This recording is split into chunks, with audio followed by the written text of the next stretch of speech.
Oh, hello there, kitty kitty.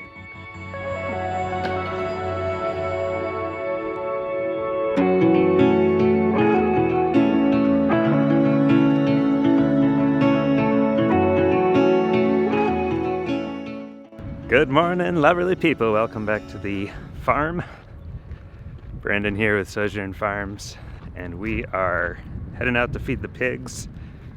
Just getting started on our day, and what I've got going on today is another 1,000,001 things to do, and not enough time to do them all. We haven't put out a video for a little while. I guess I should do some explaining. Kind of give you an update. Before the pigs are going to let me give you anything, I need to give them something. Hello. Hello.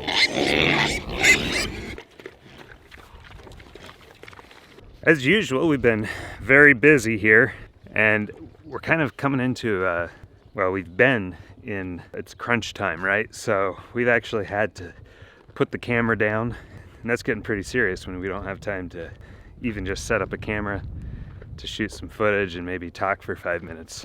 It's been hustle time. Okay, we've got meat birds, we need to get them butchered. We've got ducks, need to butcher. We've got one more lamb that we need to butcher. So here we are. We've got fencing that we need to get set up for them, that permanent fencing that I was talking about. So I did the research, I did my learning, I did my due diligence. I found a supplier, I ordered the stuff, it was all in stock, thankfully. It got here yesterday. I need to get out and tear up all the old fencing and then install the new fencing. And then I need to set up the energizer. I need to drive the grounding rods. Hopefully it all works. So I'm kind of excited to get into this, but I'm kind of anxious because I've never actually installed from scratch an electric fence like this. I think that we've got everything that we need, and we'll see. And that's gonna hopefully last us through the winter. But it should carry a much stronger electrical pulse. That's the big task we've got going on today. In our cooler right now, I've got a lamb that needs to be processed. So it's just been sitting in there aging. I've got the cats over here playing around. It's just been sitting in there aging, and here, we'll get a shot at them.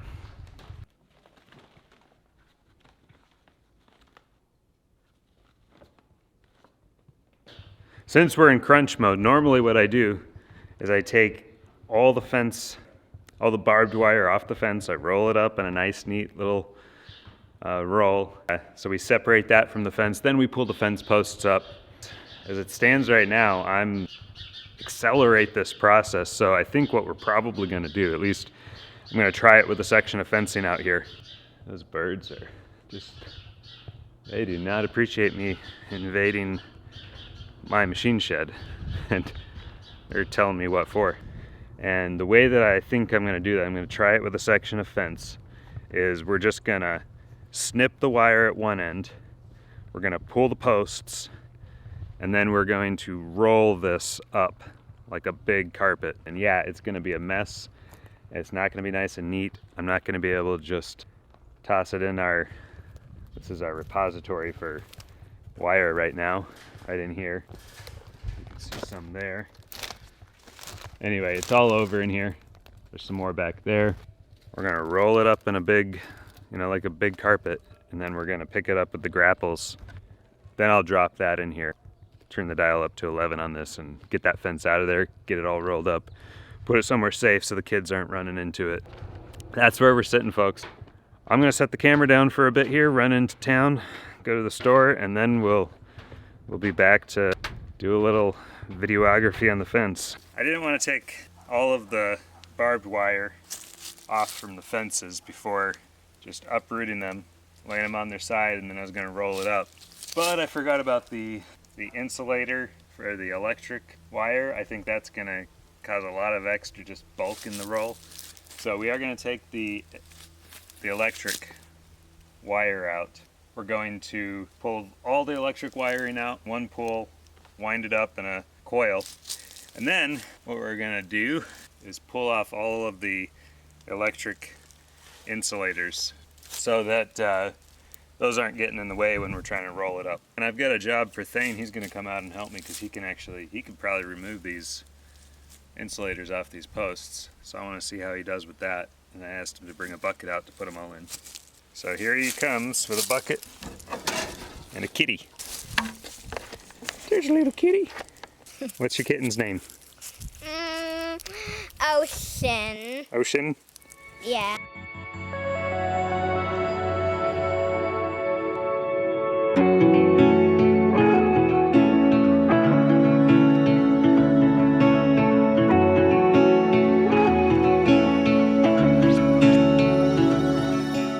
All right, so Becky's she's gonna turn this thing on and. My heart again. You were standing there, you bravely let me in. I could wait a million years or more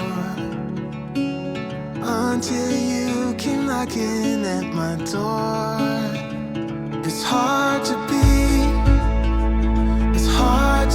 this real. We can play our favorite song, dancing to it all night long. With you I feel something, 'cause we're both so unashamed. We're not playing any games. Well, as per the usual, this job that I've undertaken today is taking a lot more time than I had ever thought it would. So here's what we're gonna do. Well, first of all, here's the problem. The problem is there's so much wire buried in the dirt and buried in the tall grass around here that I can't even pull out with the tractor, it just breaks off. We are going to build our perimeter fence inside the existing perimeter fence. But I mean, this thing is it is so corroded. It's gonna take a lot more time. And this year we don't have that time. We've gotta get the sheep grazing again on fresh pasture, and we've gotta get a system where we're rotating them that isn't taking an hour every time we go out to move them.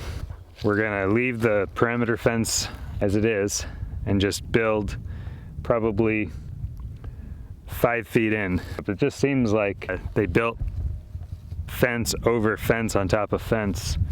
There's just so much wire buried in there. So what we've done is we took out about 300 feet of fence, and now we've got about 1,200 feet of fence left to take out. That's just not gonna happen this year. Kind of disappointing. This is what we've been doing since we got here. Approach a problem, find that it's a bigger obstacle than what you can tackle in the way that you thought you were going to go about it, and so you adapt and overcome, and you get done what you got to get done one way or the other. So